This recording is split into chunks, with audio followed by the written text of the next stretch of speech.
Sicuramente è un tema di grandissima attualità, cioè quale futuro immaginiamo per la politica agricola europea, che è uno degli assi fondanti dell'Unione Europea, o almeno lo è stata fino ad oggi,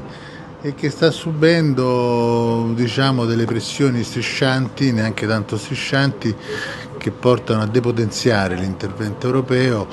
e a ridurne anche la portata. Noi, diciamo, siamo portatori peraltro di una visione, quel mondo dei mercati, che è particolare e anzi rivendica uno spazio all'interno di una nuova politica agricola europea, quindi siamo particolarmente interessati a un dibattito che guardi a una riforma non solo che tuteli le risorse a disposizione e ne mantenga, diciamo così, l'autonomia, ma che apra anche altre possibilità di intervento, come appunto il nostro mondo, che è un mondo che in Europa ancora svolge una funzione molto, molto significativa in diverse filiere produttive.